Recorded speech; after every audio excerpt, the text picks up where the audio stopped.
It came to public notice that the NNPC licensed international oil companies, called IOCs for short, refused supplying crude to the Dangote Refinery, forcing Dangote to consider the option of importing crude from outside Nigeria.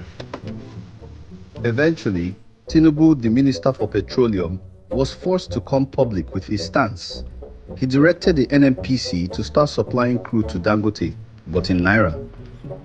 Meanwhile, NNPC was owing international cargoes over $6 billion. The international cargo owners have refused to import petroleum until their debts are cleared.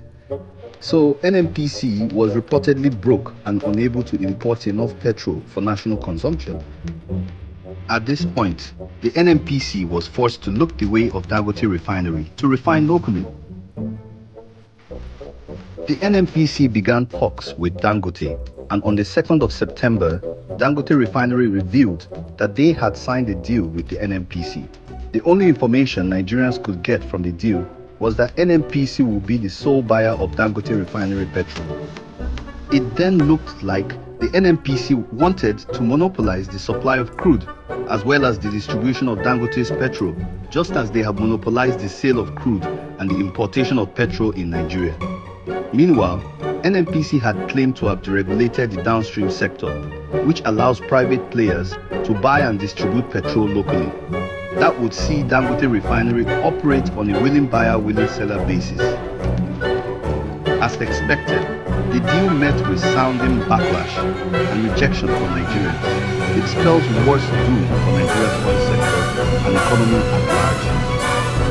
Some right-thinking minds question, why would the NNPC be the sole supplier of crude and be the sole buyer of petrol to Dangote Refinery when they only invested 7.2% shares in the refinery? After all, Dangote Refinery buys crude from the NNPC and pays for it. So why should they be forced to sell petrol only to the NNPC?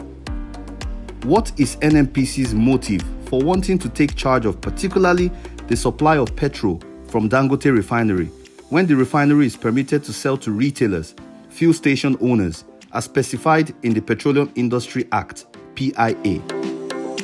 Amidst the NNPC Dangote Refinery deal saga, some petrol vessels landed in Nigeria. However, the NNPC refused supplying to independent marketers. Tankers waiting to lift petrol from the Apapa and Port Harcourt depots of the NNPC were stranded on the road. Most filling stations were locked and not selling. This would then create an immediate all-time high artificial scarcity, and petrol price shot up instantly to over 1,000 naira per litre. Independent marketers accused the NNPC of intentionally hoarding petrol at their depots.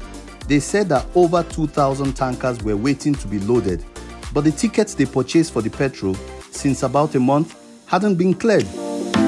Just about 3 days after the so-called deal between NNPC and Dangote Refinery was revealed, the NNPC announced that they had just supplied 30 million barrels of crude oil to Dangote Refinery and that they'd supply an additional 17 billion in the coming month. Public criticism grew and pressure to unveil details of the deal mounted intensely. The suspicion was that since NNPC had petrol in their depots and refused to sell to independent marketers, they are most likely creating artificial scarcity to inflate market price to benefit the Dangote Refinery. To quell the growing public sentiment, the NNPC rushed to announce that they are no more the sole buyer of Dangote Refinery petrol, that the refinery is open to sell to independent marketers. They added that with the market deregulated, the prices of petrol from the Dangote Refinery would be determined by global market forces, which is largely driven by dollar.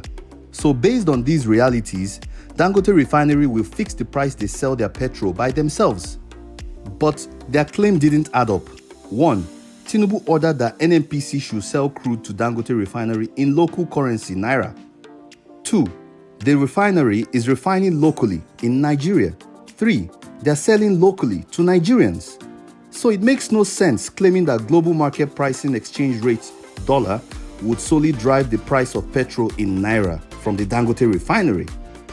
Interestingly, in a quick twist, Dangote Refinery rubbished the claim by the NNPC. Their spokesman asserted firmly that petrol market is strictly regulated by the NNPC. According to him, the PMS market is strictly regulated, which is known to all oil marketers and stakeholders in the sector. Hence, we cannot determine, fix, or influence the product price, which falls under the purview of relevant government authorities. It didn't take long before the truth was unveiled. Tinubu's government announced that NNPC would be the sole buyer of Dangote petrol. Meanwhile, just as they are to lift petrol from Dangote Refinery, NNPC claimed that they bought the petrol for 898 naira. Strikingly, the price of petrol from the Dangote Refinery is just 300 naira less than the landing cost of imported petrol, which is 1,117 naira. This is even when the landing cost of imported petrol is largely influenced by dollar rates. One wonders why NNPC is buying petrol from a local refinery at such a very high cost when actually they supply them the crude. Interestingly, also, NNPC refused to reveal how much they sold crude to Dangote Refinery. Note, they'll still resell to independent marketers, filling station owners. The amount they'll resell is still wrapped in secrecy also. What this means is that unless NNPC goes ahead to pay subsidy on the petrol from Dangote Refinery, Nigerians would have to expect buying petrol for over 900 naira henceforth, because independent marketers will have to make their profit too. So tactically, they created a petrol scarcity, hiked the price, and will now make it a fixed price for everyone. That's the current reality. Nigerians will have to bear the burden and brunt of an artificially inflated, insane price of petroleum going forward.